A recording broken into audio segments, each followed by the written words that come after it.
శ్రీ శ్రీ శ్రీ గజపతి సింహాసనాధీశ్వర ప్రసాద ప్రాప్త కొండవీటి దుర్గాధ్యక్షతా పాత్ర కుమార హంవీర మహాపాత్రులం గారు మూగచింతపల్లి అనవేమారెడ్డి గారికి ఆజ్ఞాపించినది. ఈ మనవి మేరకు ఎన్ని గడువులిచ్చినప్పటికీ మీరింతవరకు దుర్గానికి చెల్లించవలసిన సొమ్ము కట్టి ఉండలేదు. ఈ గడువు మేరకు రేపు ప్రొద్దు పొదుపుతో సొమ్ము చెల్లించవలెను. తప్పిన ఎడల రాజశాసన ధిక్కార నేరం క్రింద మీపై చర్య తీసుకోబడునని తెలిసేది. జగన్నాథ. ఇన్ని సంవత్సరాలుగా అనవేమారెడ్డి గారు ఎంత జాగ్రత్తగా తమ బాధ్యతను నిర్వహించుకుంటూ వస్తున్నది ప్రభువులకు తెలిసిందే. ఇంతవరకు లేని శాసనాధికారం ఈనాడు చేస్తారా? ఈ విషయంలో మహాపాత్రులు గారు ఆలోచించకుండా నిర్ణయానికి వచ్చారేమో. లేదు పంతులు గారు, మహాపాత్రులు గారు ఆలోచించకుండా ఎన్నడూ నిర్ణయించారు.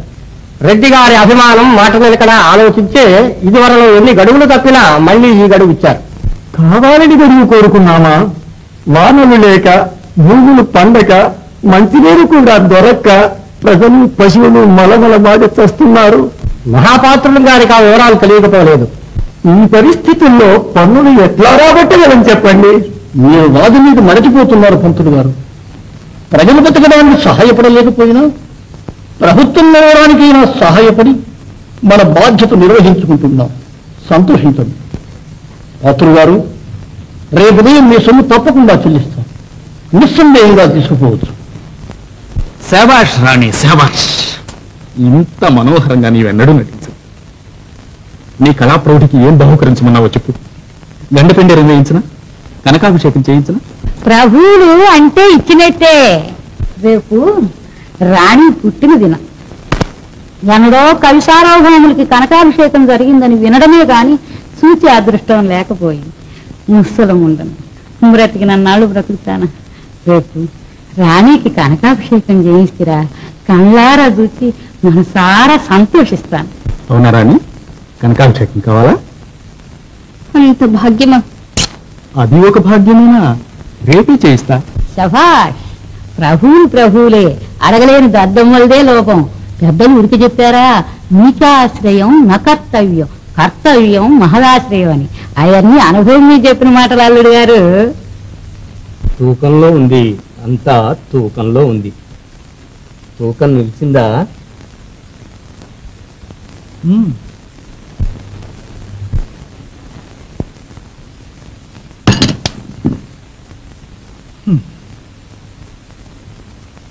అవసరానికి లేని బంగారం అది ఎందుకు అభిరం? ఎప్పుడు పుటం వేయడమే గాని బంగారం అంటూ రాలేదు కదా. ఇక మసేనా? దాని అబ్బగచ్చున్నావా రెడ్డి గారు? వన్నీ చూడండి, పచ్చి పసుపుల్లే మిసిమిసలాడుతూ ఉందే. కానైతే ఒక్క చుక్కు వచ్చింది. ద్రావకంలో వేస్తే రంగు నిలవడం లేదు, రంగు నిలిస్తే తూకం రావటం లేదు. ఈసారి పుటం వేశానా, అది మనం చెప్పినట్టు వినాల్సిందే. అయితే త్వరలో బంగారం మన చేతికి వస్తుందంటాం.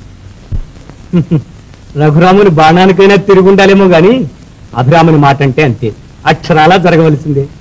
ఇక మన అంగట్లో చూడండి, సుత్తెల బంగారం, పట్టెడ బంగారం, కారు బంగారం, కుంపటి బంగారం, బంగారం మయం. సరే సరే, మాటలకేం గాని కొంచెం అవసరంగా ఉంది. త్వరలో సాధించు.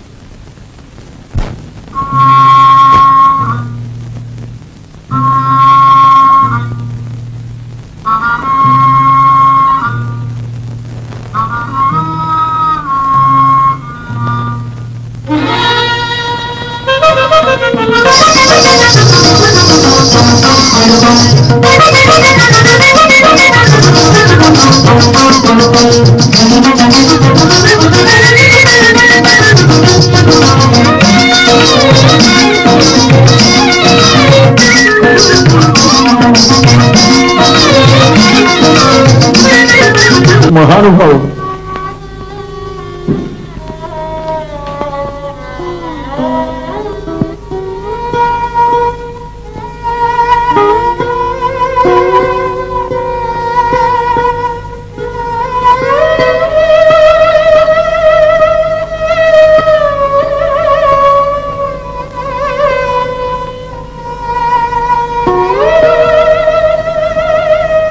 నీవు దండించడానికి కూడా నేను అర్హుణ్ణి కాను వదిన. మహాపరాధి. అన్నగారిని అవమానం పాలు చేశాను. మన వంశానికి తీరని అపకీర్తి తెచ్చాను.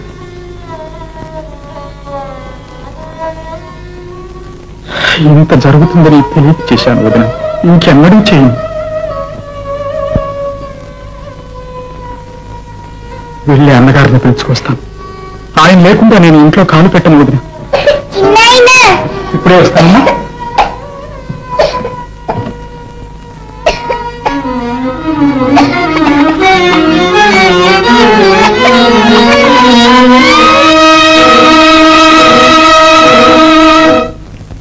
రాణి, రాణి,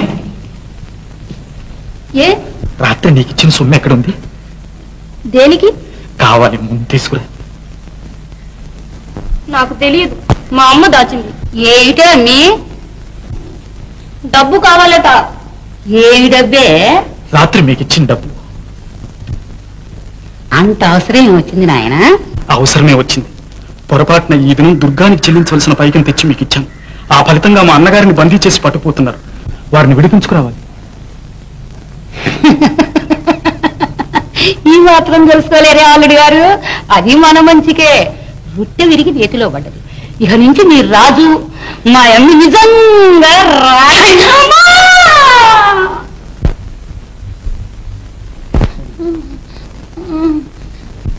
ముసల్తాను ఎట్లా కొడతావు? బుద్ధి లేదు. బుద్ధి సొమ్ము చేస్తానంటే అమ్మి ఇచ్చి మళ్ళీ అడుగుతాడు. సారికి ఇచ్చిన సొమ్ము దానికి తిరుగుతున్నావు. తిరిగి రామని అడగడు.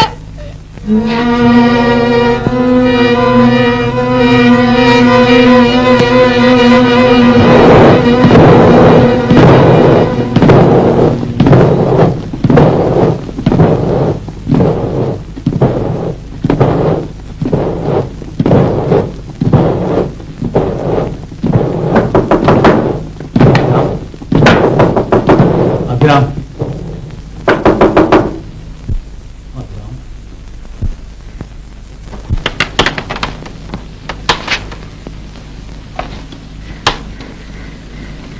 అలా ఉన్నారే? బంగారం అవుతుంది అభిరామ్. అదేమిటి అట్లా అడుగుతున్నారు? మన మాన మర్యాదలు కాపాడటానికి ఇప్పుడు అదే ఆధారం. కులం గలవాడు, గుణం గలవాడు, విద్య గలవాడు అందరూ పసిడి గలవాని బానిస కొడుకులే. ఎంత నీచుడైనా ధనవంతుడైతే వాడే పండితుడు, వాడే ప్రభు.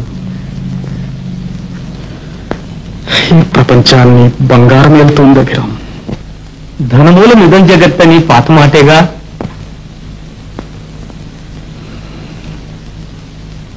తన నొప్పినా తన దాకా వస్తే గానీ తెలియదు అభిరామ్. ఈ లోకంలో సుఖంగా గౌరవంగా బ్రతకదలుచుకుంటే బంగారం సాధించాలి, లేదా జీవితం సాధించాలి.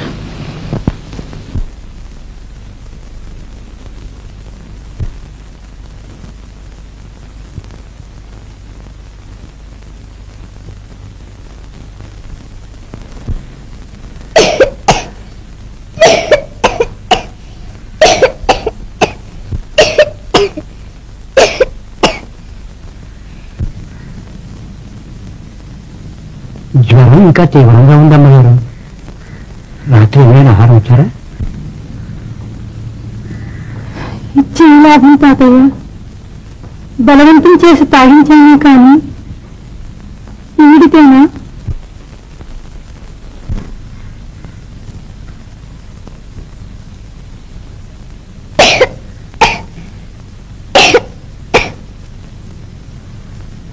చిన్నాయనా, నేను తాతయ్యని తల్లి.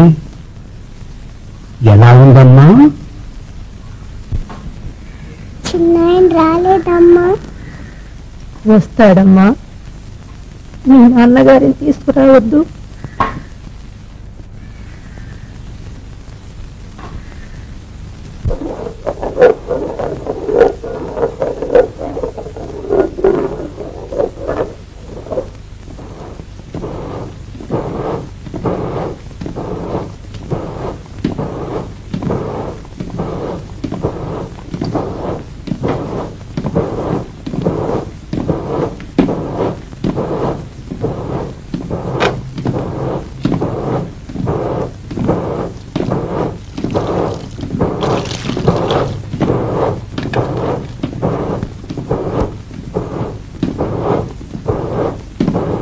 అభిరామ్ ఆ మైనం తెచ్చింది లేవే. నేను వేయటం అది కావటం అయిపోయింది. ఇంకా మనం ఊదటానికి మిగతావన్నీ మీ చేతి మీదుగానే కానివ్వండి. ఏ అది అంతేలేండి. స్వర్ణం సిద్ధి కావాలంటే పూర్వజన్మ సంస్కారం ఉండాలి. అది లేకుండా తల క్రిందుగా తపస్సు చేసినా అది సాధ్యం కాదు.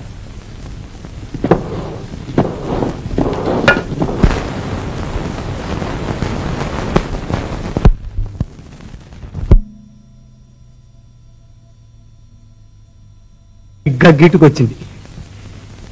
ఇక తూకం కూడా వచ్చిందంటే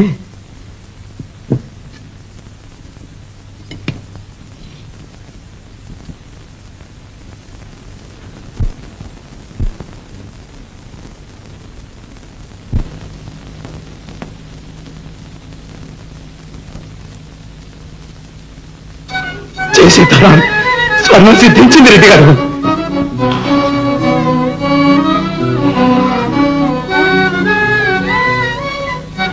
అన్నగారిని విడిపించుకుంటాం. కావలసిన బంగారం తయారు చేయి.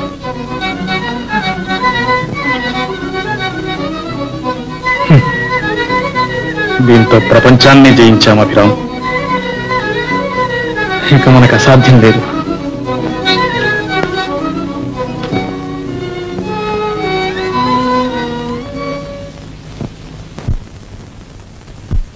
ఏం అప్పన్నా ఇక్కడున్నావు?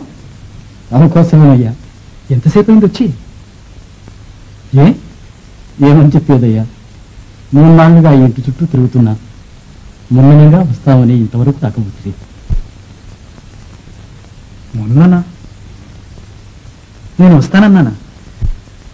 మర్చిపోయారేమో. మీరు వెళ్ళింది మొదలు చిన్న తల్లికి జ్వరం విడవకుండా కాస్తుంది. ముసుగు కన్ను తెరవడం లేదు. దేవుడు ఏం చేయదలుచుకున్నాడు నేను సాధ్యం పెట్టుకుంటాను.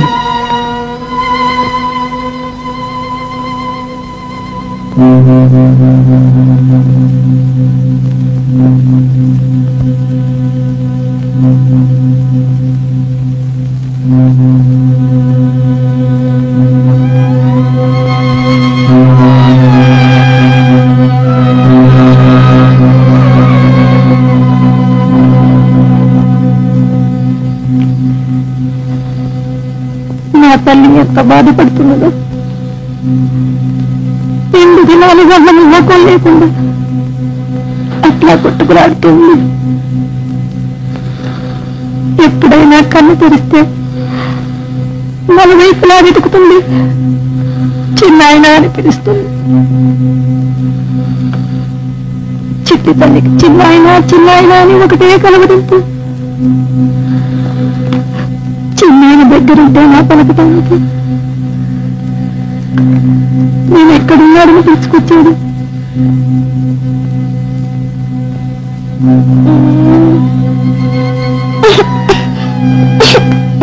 జ్యోతి, జ్యోతి, ఇటు చూడు తల్లి. నీ చిన్న ఆయనమ్మా. నన్ను చూడమ్మా. జ్యోతి, జ్యోతి, మీ చిన్న ఆయనతో మాట్లాడవు. నా మీద కోపమమ్మా.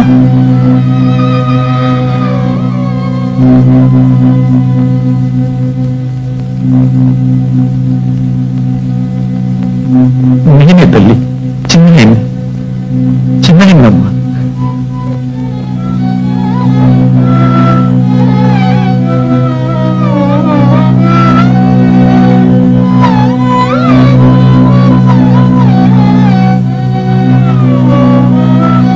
ఎట్లా ఉందమ్మా? ఎక్కడ వస్తుంది చెప్పు తల్లి. నన్ను విడిచిపెట్టి ఎక్కడికి వెళ్ళా చిన్నాయన?